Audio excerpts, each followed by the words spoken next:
Hello, friends.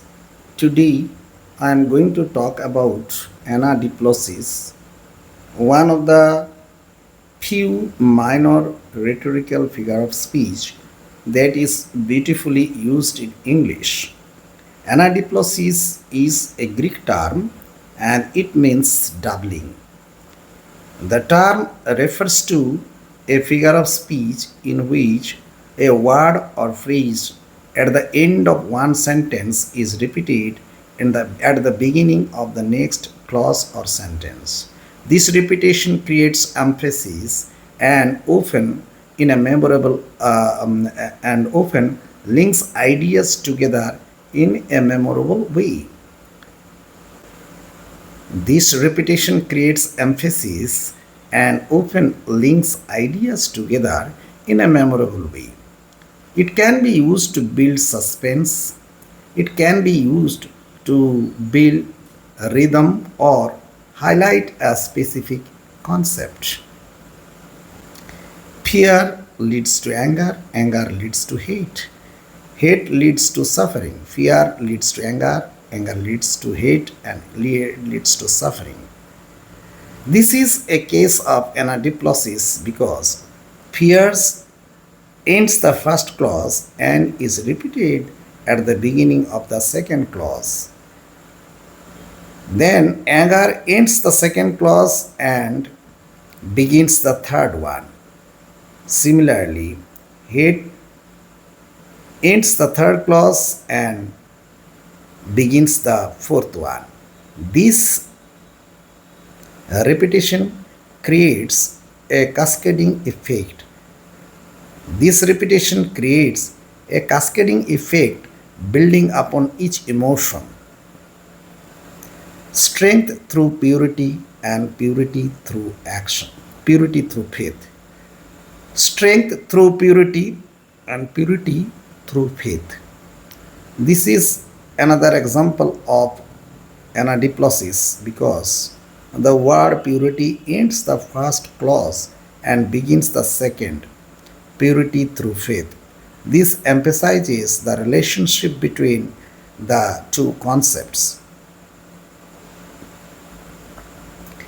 Pleasure is the bait and pleasure is the trap. Pleasure is the bait and pleasure is the trap. This is a case of anadiplosis because pleasure ends the first clause and is repeated at the start of the second. This emphasizes how pleasure can be both enticing and dangerous. The love of a man is the love that changes, the love that accepts. The love of a man is the love that changes and love that accepts. It is a case of anadiplosis because the word love, that first clause, ends the first clause and is repeated at the beginning of the second clause, the love that accepts. The emphasis is on the nature of love in different ways. It is the subject of attention. Next time there won't be next time. Next time there won't be next time. Next time there won't be next time. In this sentence, the phrase next time ends the first clause and is repeated at the start of the second. Next time there won't be next time.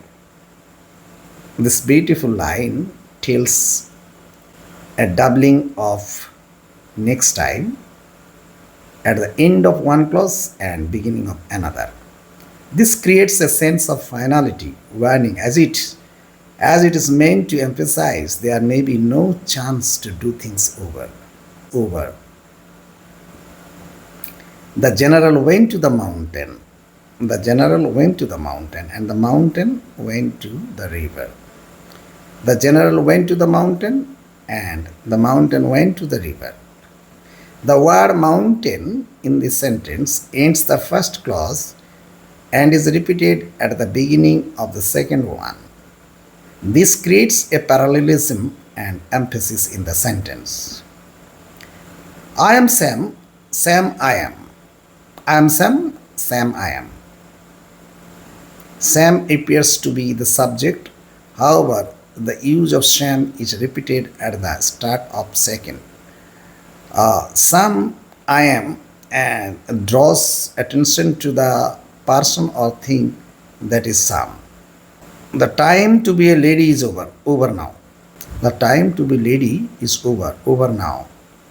The word over ends the first sentence and is repeated at the beginning of the second, which gives emphasis.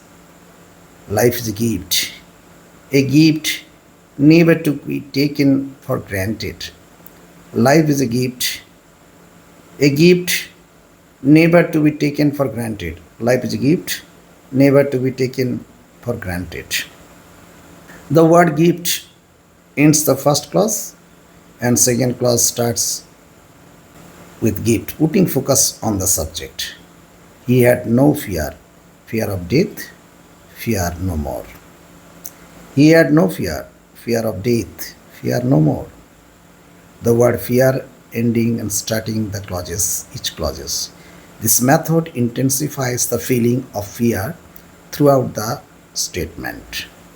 Now, what we have learned about anadiplosis, now we can summarize that anadiplosis uses a repetition that emphasizes a word or phrase. It creates a sense of connection between clauses or sentences. It can add rhythm and emphasis. It can add rhythm and emphasis and memorability to writing and speech. It can add rhythm, emphasis, and memorability to writing.